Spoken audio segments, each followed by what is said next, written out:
Vamos passar para o nosso próximo tópico, que é o acordo entre o Mercosul e a União Europeia. O presidente Lula vem falando seguidamente na assinatura desse acordo, está programada a princípio para o próximo dia 20, agora, né? Essa semana, já esse próximo final de semana, a presidente da Comissão Europeia viria ao Brasil, a Ursula von der Leyen, para assinar esse acordo. Isso ainda não está totalmente confirmado.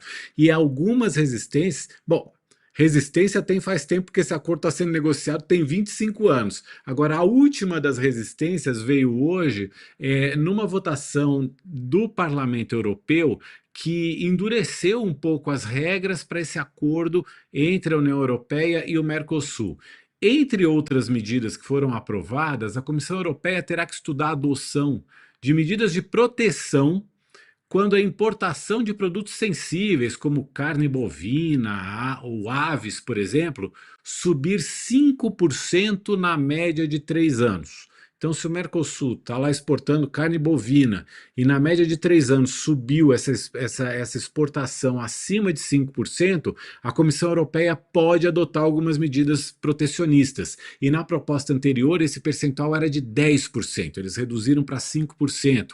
A União Europeia também vai poder adotar algumas salvaguardas em importações, aí, quando as importações beneficiadas, né, por tarifas mais favoráveis não atenderem a requisitos de meio ambiente, de bem-estar animal, de saúde, de segurança alimentar, que são adotadas na Europa. São salvaguardas aí de reciprocidade, quer dizer, eles podem dizer, mas os nossos agricultores aqui têm que respeitar medidas ambientais mais rígidas do que os agricultores do Mercosul, e aí a Comissão Europeia pode adotar algumas tarifas também para proteger os produtores da Europa. Sobre esse assunto, a gente vai receber aqui o Dr. Hassem Kalut, que está aqui com a gente, que é doutor em Relações Internacionais e também foi secretário especial de Assuntos Estratégicos da Presidência da República.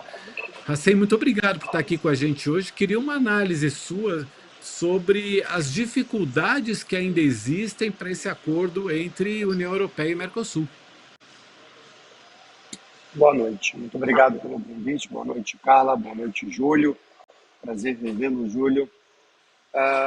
Eu acho que as medidas adotadas hoje pelo Parlamento Europeu se enquadram dentro daquilo que já é esperado pelo lado dos países do Mercosul, especialmente pelo lado brasileiro. Esses gatilhos protecionistas não surpreendem, na minha avaliação, o lado brasileiro, até porque, no que diz respeito ao arcabouço agrícola, toda a exportação ela já está cotizada. Tudo que o Brasil vai exportar, especialmente em commodities agrícolas e no que diz respeito à questão de proteína animal, ela já está subestabelecida em cotas, né? Então, isso já é esperado na forma como foi adotado, né? O grande teste não é o parlamento, o grande teste vai ser, na minha avaliação, na Comissão Europeia.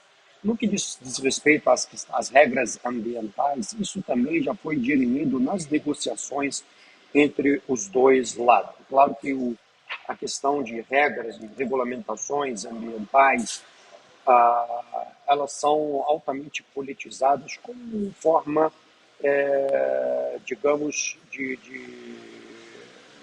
medidas protecionistas e como barreiras de proteção de mercado. Mas os dois lados também chegaram a um entendimento no processo negocial quanto a isso, porque, obviamente, o Brasil, que é o país que pode ser mais atingido, barganhou muito bem nessa questão. O que os europeus exigiram, eu me interei do processo negociador, é que alguns produtos brasileiros deveriam atender às exigências da demanda do mercado consumidor europeu, cujo qual os próprios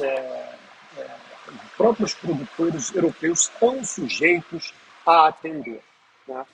Então, houve um diálogo nesse aspecto, uma negociação nesse aspecto, entre os países do bloco do Mercosul, com os países do lado europeu, de ajustar, em certo sentido,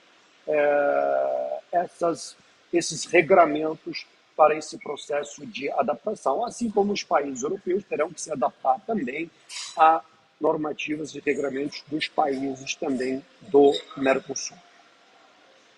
Júlio, queria te ouvir também sobre essa questão e fica à vontade também para fazer suas perguntas. Bom, eu queria agradecer ao Hussein por ter aceito o nosso convite, ele que inclusive atuou no governo Temer para costurar esse acordo. Você mencionou, Hussein, a questão justamente dessas travas que eles estão querendo colocar agora, né? Me pareceu, te ouvindo, de que elas são um pouco de jogo de cena, né? Especialmente no que diz respeito aos preços, né, dos produtos agrícolas, né? A gente viu notícias ali de que França, talvez Itália, estejam ali se aliando para tentar melar de novo esse acordo. Na prática, assim, o acordo mudou alguma coisa com essas travas? É só um jogo de cena para tentar atender ali essa narrativa dessa turma que quer melar o acordo? Como que a gente pode entender isso corretamente, na tua avaliação? Você é muito perspicaz, muito inteligente, você captou a essência do quadro político. Eu acho que tem um alto coeficiente de um jogo de cena também. Porque como o acordo ele foi fatiado em 3 segmentos, e ele precisa ser aprovado em separado nesses 3 segmentos. O principal segmento é o segmento, digamos, que atende ao aspecto comercial.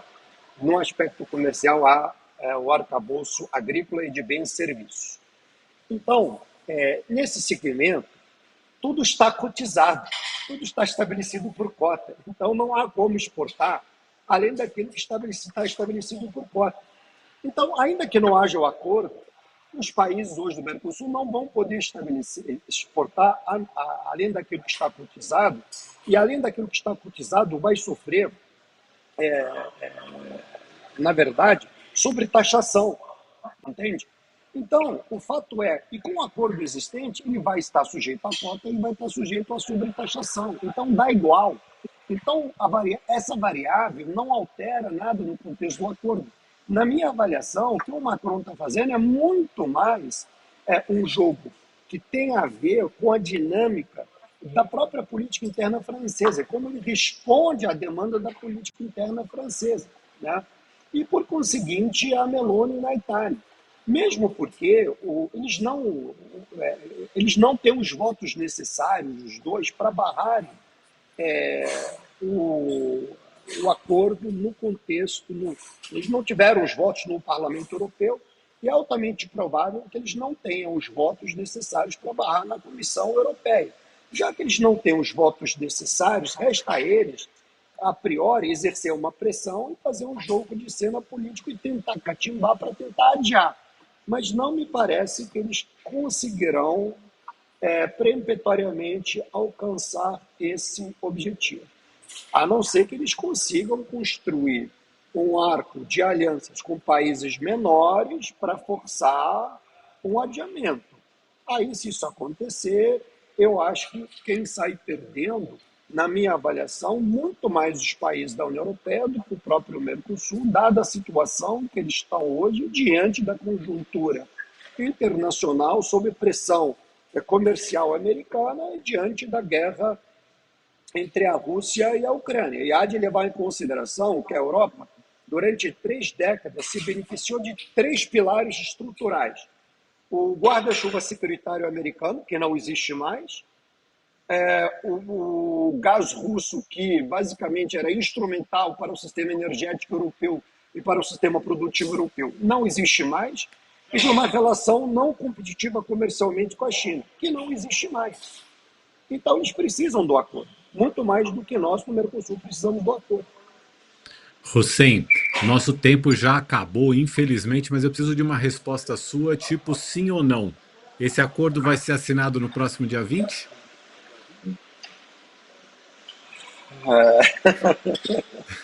Olha, tudo indica que o acordo deve ser assinado até o dia 20. Eu acho que os países mais... A pressão da Alemanha é muito forte, a pressão de outros países que o cronograma deva ser cumprido, né? E o teatro político está montado para que seja cumprido.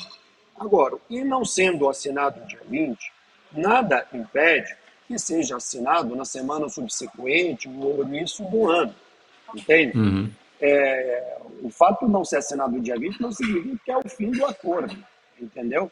Para quem esperou 25 anos, esperar mais 2 semanas, 1 mês, 2 meses, não significa que o acordo colapsou, entendeu? Acho que o avanço já foi tremendo e significativo após 25 anos. Dr. Hussein Kalut, quero te agradecer muito pela presença aqui no Poder e Mercado, também ao Júlio, à Carla e a você que nos acompanhou. Uma boa noite para vocês. Até uma próxima. Volte sempre, Dr. Hussein. Muito obrigado, boa noite a todos vocês, boas festas.